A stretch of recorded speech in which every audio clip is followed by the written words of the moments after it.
नमस्कार, मैं हूं पवन त्यागी। दिल्ली के अंदर सभी धर्मों को बुलाकर एक सम्मेलन किया गया उलेमाए हिंद के जरिए, और जमीयत उलेमाए हिंद के मुखिया उस कार्यक्रम में मौलाना अरशद मदनी, उन्होंने कई विवादित बयान उस मंच से दिए और सीधे सीधे मोदी सरकार को धमकी दे डाली कि यदि इस देश में यूसीसी लागू किया गया, यदि उनके मुस्लिम पर्सनल लॉ बोर्ड को खत्म किया गया तो देश के अंदर माहौल खराब हो जाएगा।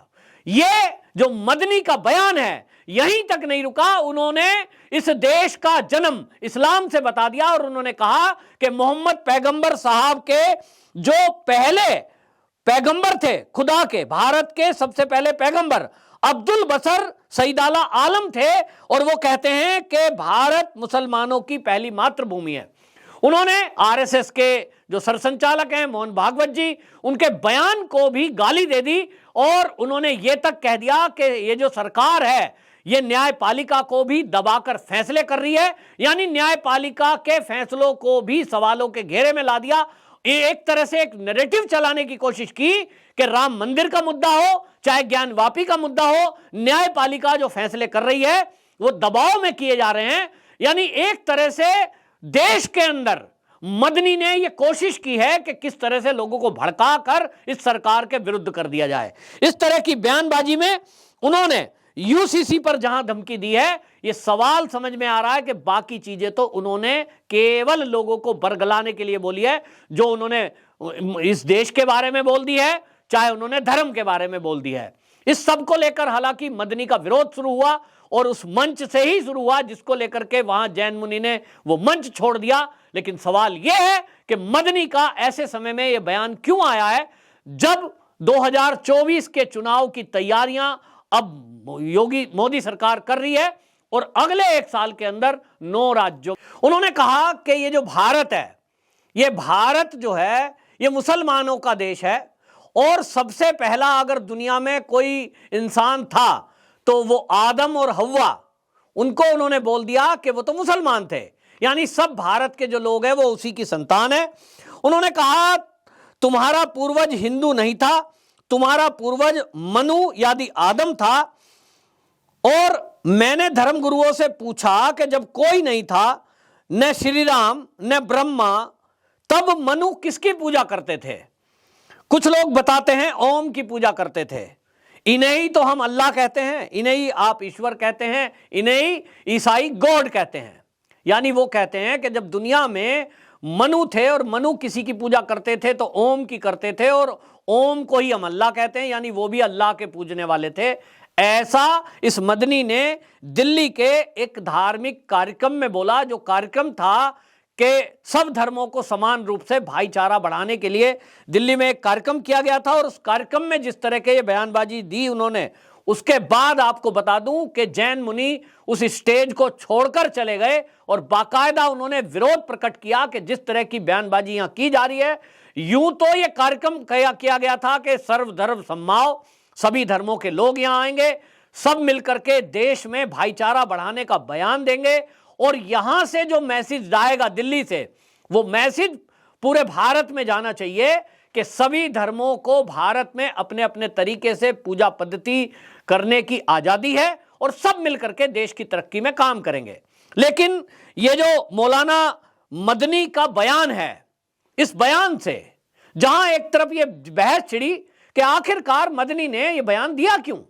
एकता की बात करने के लिए आए थे, लेकिन यह तो विघटनकारी है, क्योंकि आप अगर हिंदुओं को यह कह रहे हो कि आपके जो मनु थे वो तो मुस्लिम थे या वो अल्लाह की पूजा करते थे, ओम और अल्लाह ये बताने के लिए उन्होंने तय कर दिया कि अल्लाह ओम एक ही है, तो अब जहरे बहस इस बात की छिड़ेगी कि जो वो कह रहे हैं इस्लाम आया कब, ये तो सब जानते हैं। और जिससे वो तुलना कर रहे हैं ओम से, ये कौन है? सनातन, पुरातन, और अगर उसकी गणना करेंगे तो अनंत है। मतलब आप ये कह सकते हैं कि 10,000 साल पहले, नहीं 1 लाख साल पहले, वो 1 लाख भी एक गणना है, जबकि सनातन संस्कृति और ओम के उपासक वो आदि काल से हैं, वो लाख 2 लाख करोड़ की गणना में नहीं है। क्योंकि वो सनातन है, वो सत्य है, वो सदैव है। आप ये कहें कि भारत का जन्म ही तब हुआ है, भारत के जन्म के लिए वो कहते हैं कि भारत खुदा के सबसे पहले पैगंबर अब्दुल बशर सईद आला आलम की जमीन है, ये कह रहे हैं वो। अब इसका मतलब ये है, वो कहते हैं भारत मातृभूमि मुसलमानों की पहली मातृभूमि है, यानी इस भारत से ही पूरी दुनिया में मुसलमान फैले हैं। मदनी जी ये कहना चाहते हैं।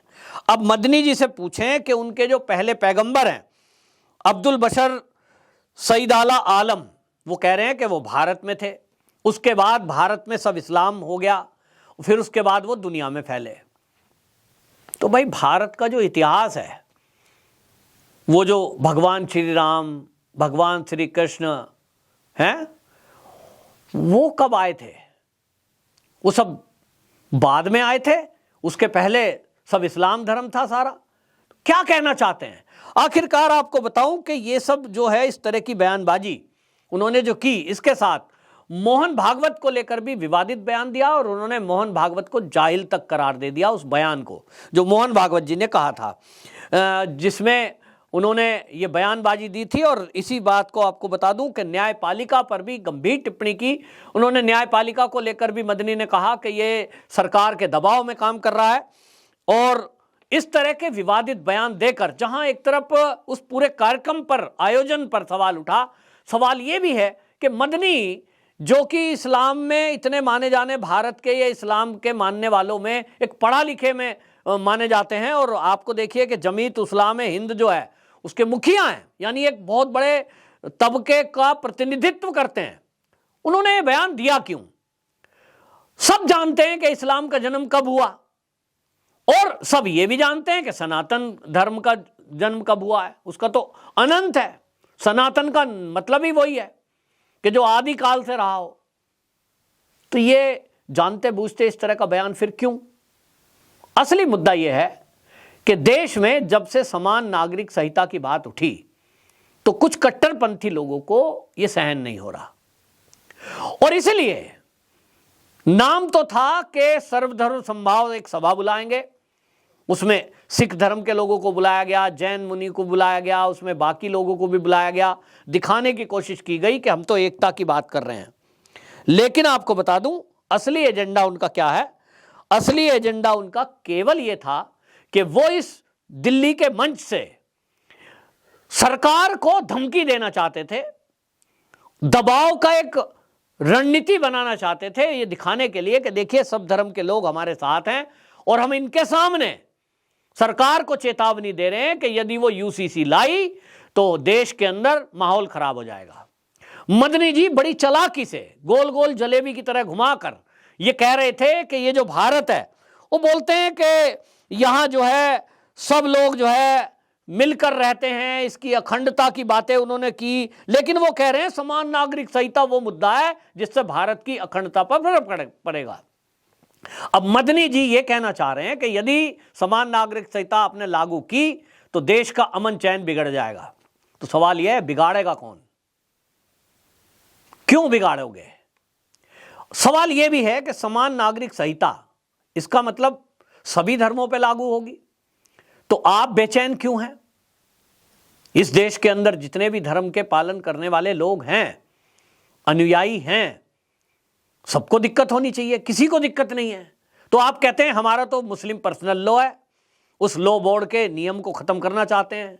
तो मदनी जी आप पूरे देश को यह बताइए कि मुस्लिम पर्सनल लॉ बोर्ड जो है वो क्या कर रहा है।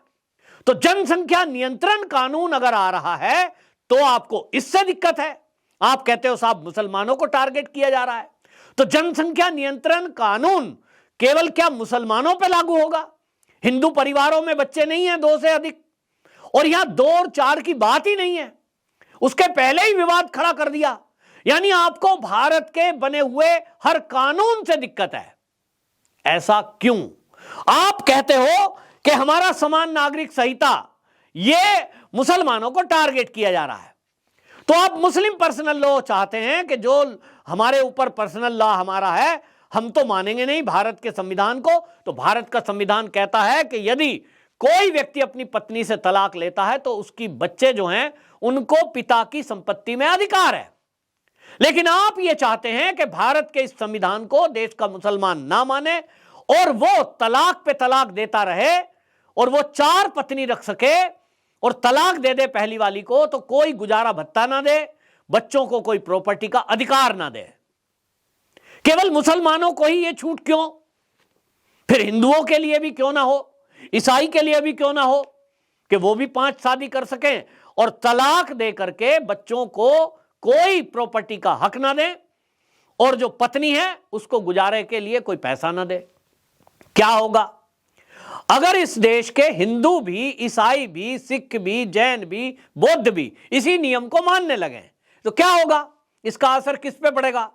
इसका असर पड़ेगा सबसे पहले उन माताओं और बहनों पर जिनको त्याग दिया जाएगा, तलाक दिया जाएगा। कहां जाएगी वो? क्या खाएगी? दूसरा, उन बच्चों पर असर पड़ेगा जो तलाक देने के बाद अपनी मां के साथ गए हैं। कैसे पलेंगे? ना पढ़ पाएंगे, ना वो ठीक से खा पाएंगे। तो इस देश में क्या करना चाहते हैं आप? इसको पाकिस्तान बनाना चाहते हैं? इसको अफगानिस्तान जैसा बनाना चाहते हैं? ये मदनी जी पूरे देश को बताएं कि उनके दिमाग में आखिरकार चल क्या रहा है। वो इस यूसीसी पर विरोध क्यों प्रकट कर रहे हैं जब पूरा देश एक कानून मानता है कि तलाक नहीं देना है पत्नी को, और यदि देंगे तो गुजारा भत्ता देंगे, बच्चों की पढ़ाई की व्यवस्था करेंगे, उनके रहने के लिए प्रॉपर्टी देंगे।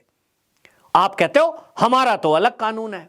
कभी बना होगा, कोई गलती की होगी, देश का बंटवारा भी गलत हुआ, तो क्या उस गलती को दोबारा दोहराते रहें? यह अब नहीं होगा। और मदनी जी यूसीसी पर भूमिका बना रहे हैं। दूसरा आपको बता दें कि यह दिक्कत इनको उस बात से भी है, और इन्होंने बाकायदा यहां दिल्ली के जलसे में यह प्रस्ताव पास किया है कि जो भी इस्लाम धर्म में इस्लाम धर्म आया, अपना लिया, हिंदू हो या कोई अन्य से इस्लाम में आया है, वो वापस जाए, इसको रोका जाए, वापस ना जाने पाए। इनको दिक्कत है क्योंकि पूरे देश से खबरें आ रही हैं कि लोग हिंदू धर्म में घर वापसी कर रहे हैं। जिन्होंने इस्लाम धर्म स्वीकार कर लिया था वो अब वापसी कर रहे हैं। धीरेन्द्र शास्त्री जो कि बागेश्वर धाम, बालाजी धाम की सरकार है, उनके द्वारा बड़े बड़े कई कार्यक्रम कराए गए, इस तरह से मंच पर धर्म में वापसी आ गए। तो ये कह रहे हैं साहब ये जो हो रहा है ये नहीं होना चाहिए। तो क्या करेंगे? इसके लिए क्या प्रयास होंगे? ये लोगों को भड़का रहे हैं कि भाई जो घर वापसी कर रहा है उसको जाने ना दिया जाए। और हमने कई ऐसी घटनाएं देखी हैं कि उसके ऊपर हमले हो जाते हैं। तो मदनी जी इस बात से भी परेशान हैं कि अब जो हिंदू सनातन संस्कृति में लोग स्वेच्छा से वापस जा रहे हैं, ये भी क्यों जाएं? तो कुल मिलाकर के मदनी जी के इन बयानों से इतना तो तय हो गया कि भारत के संविधान में इन लोगों की कोई आस्था नहीं है, इनको भारत के कानून मानने नहीं है, और अगर कोई कानून भारत सरकार बनाती है तो ये लोगों को भड़काकर सड़कों पे उतारकर विद्रोह करना चाहते हैं। ये इनकी प्लानिंग का हिस्सा है। देश के सभी नागरिकों को समझना होगा, हिंदू हो या मुसलमान, मेरी बहन हो या आपकी, अगर उस बहन को तलाक दे दिया जाता है, उसके पास 2 बच्चे हैं, 3 बच्चे हैं, उम्र उसकी 60 साल हो गई है, 50 साल हो गई है, कहां जाएगी? ऐसी स्थिति में उसको आप छोड़ देंगे? कोई प्रॉपर्टी नहीं, 3 तलाक दे दिया, बोल दिया, हो गया काम। और अगर मोदी सरकार ऐसा कानून ला रही है कि उनके लिए आप बाध्य होंगे, आपकी एक ही शादी हो, उसी को निभाइए, और तलाक देना है तो कोर्ट जाइए, क्योंकि हिंदू हो या बाकी कोई, वो तो कोर्ट में जाते हैं, कोर्ट में जज सुनते हैं किसकी गलती, क्या गलती, और टाइम मिलता है। गुस्से में आप कभी भी आकर तलाक तलाक तलाक बोल सकते हैं, शराब में हो या गुस्से में हो, गुस्सा भी एक नशा है। तो आप माहौल को देश के खराब करना चाहते हैं, स्त्रियों की दुर्दशा करना चाहते हैं, बच्चियों की दुर्दशा करना चाहते हैं। जब वो 14-14, 13-13 साल की मां बनेंगी तो उनका क्या होगा? इस देश के अंदर 30% ऐसी बच्चियां जो 20 साल से कम की उम्र में मां बनती हैं, उनकी डेथ हो जाती है डिलीवरी के टाइम पे। कौन उसके लिए दुखी होगा? ये लोग कौन से दुनिया में इस देश को रखना चाहते हैं? देश आज आगे बढ़ रहा है, लेकिन इनको तो पाकिस्तान बनाना है। तो ऐसे लोगों का विरोध हो रहा है। आपकी क्या राय है ये जरूर बताएं। और आज पूरे देश के अंदर से ये आवाज उठ रही है कि ऐसे मदनी जैसे लोगों के खिलाफ तत्काल कानूनी कार्रवाई करनी चाहिए, नहीं तो ये जहर को इसी तरह देश में घोलते रहेंगे। वंदे मातरम।